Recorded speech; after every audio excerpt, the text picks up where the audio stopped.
Y'all, literally just got back. Well, not just, but a couple of days ago, got back from our work anniversary trip because, you gotta try to make the best of it. And I am sitting outside the workout facility, and y'all know, I just not here to work out, but I'm clearly here to work out. So I thought I'd share some of my thoughts with y'all on what's going on with this and how there's been progress and then setbacks and how I'm going to do better. Got to do better.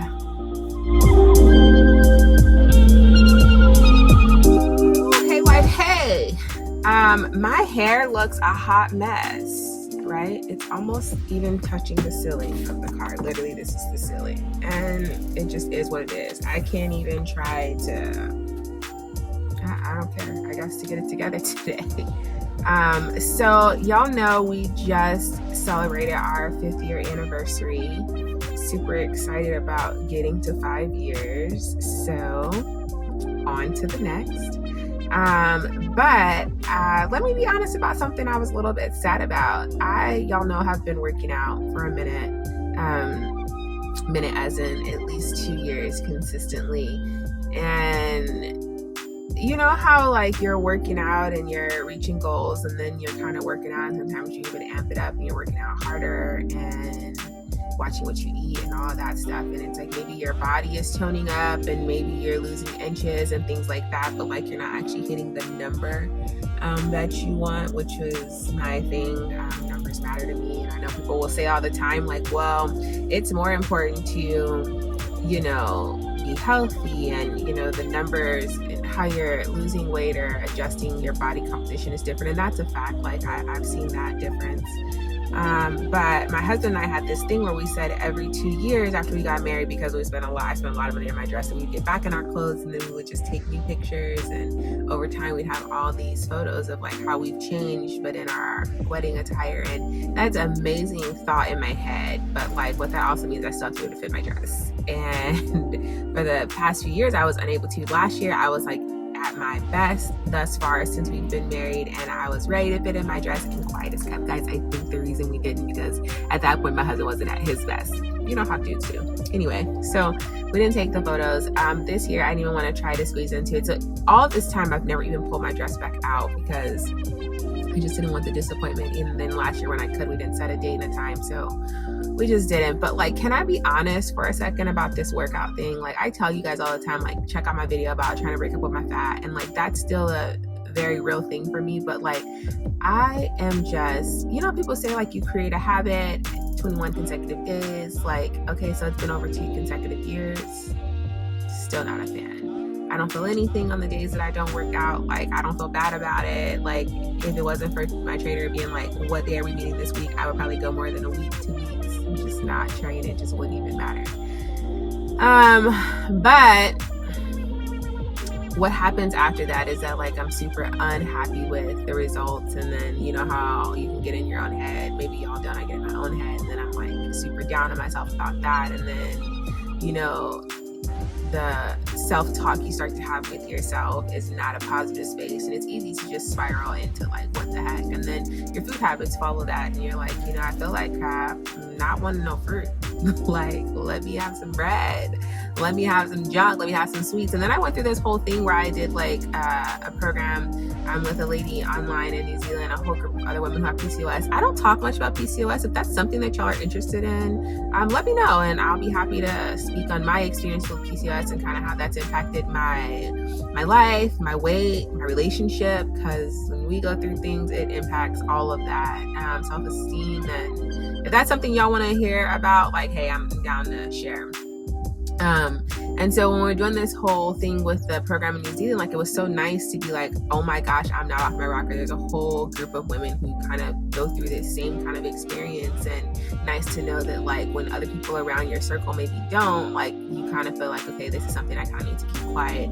I need to deal with this. Or then you like reason like, hey, it's not on the spectrum with so many other people. And I had a therapist once tell me like, okay, so you shouldn't compare yourself. And I always say comparison is a thief of joy, which is true, right? But we tend to be like, well, if my PCOS symptoms aren't as bad as this person's PCOS symptoms. I really can't, talk about it. And then she put it into a reference that later spoke so real to me. She was like, she suffered with migraines. At that time, I did not. And then I went through a whole bout with migraines, which I think I've mentioned to you all before. And she was saying that like, she used to get migraines every day. Well, she knew people who got migraines every day, but she only got migraines 3 days a week. And she was like, just because she didn't get them every day, those 3 days still sucked and they really impacted her world. And so she was devaluing her experience by comparing it to other people's experience that seemed to be worse than hers. And so I tend to do that. And when I was with this group, it was like, hey, we all can say like, this sucks, and this is how I experience it, and you experience it this way, but it doesn't mean that this is worse or better. It's just my experience and it sucks. No one wants to have to deal with anything, additional. So, I've kind of been on this always wanting to break up with my fat, and then this kind of like maybe self-sabotage that didn't seem like it at the time, because now I'm back on 15 pounds that I had gotten off. I mean, I'm not still at my highest, praise God for that, but it's like, so what are you gonna do? So I feel like my life is always kind of in this back and forth waffle state of like, either I'm gaining weight or losing weight. It's got to know in between. I would like to know what maintenance life looks like. Like my life goal is to just be in maintenance. But when I was doing that holistic program, I had like cut sugar and cut dairy and cut gluten and well, she was really off her rocker when she said caffeine. I'm like, listen, Linda, you have cut everything. What you're not going to do is cut this girl's caffeine, because coffee is a necessity, right? But I did, say, okay, I'll meet you halfway and I'll do half caff as opposed to, full caffeinated. And of course, what people expect when you do things like that is you're going to lose this immense amount of weight. I didn't, but there's this health benefit that came that I kind of can't even describe. Like, I can't say that, oh, I saw this change and that was great. But what I did experience differently was like, I wasn't bloated all the time, which until you are unbloated, I don't think you even realize how much bloat can impact like just how your body feels and like kind of the sluggishness. Granted, because we were also testing insulin and things like that, I experienced a great deal of fatigue, and I was having a hard time balancing getting my workouts and the amount of protein a day that my trainer was wanting with what the lady was telling us, because when you're trying to test your insulin, you cannot be constantly eating, right? Because it'll just be spikes up and down, and you're trying to see what foods trigger your insulin as opposed to others, because all carbs we know aren't created equal. And if you balance out maybe a heavier carb with a protein or whatever the case may be, like it might be fine for your body as opposed to these drastic, I'm doing this program.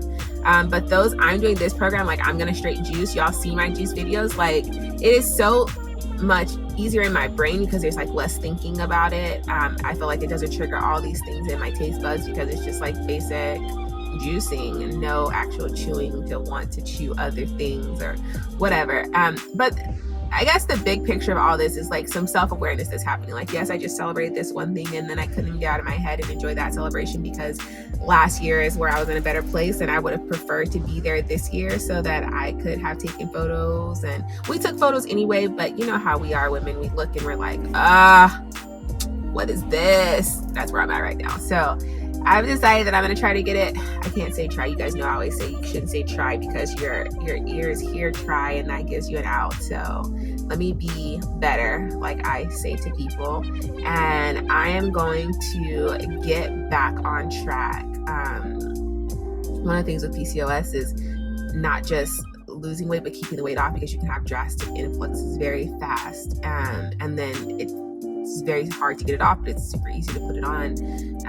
And you know, just for health holistically, like I am worth taking care of myself better. And even though I will never probably enjoy a workout, I'm worth better eating habits, right? I have to care about myself more. I was on this whole like put me first, love me more concept. That's like my why. And put me first didn't mean like opposed to everything else, but I'm a person who will fight for other people, push for other people, encourage other people, speak life into them, tell them their value and their worth. And then like, what about me? I don't, utilize that same perspective for myself. My husband tells me all the time, like, you need to put, a lot of energy and time and value into speaking that into you. And so like this next 5 has got to be different, right?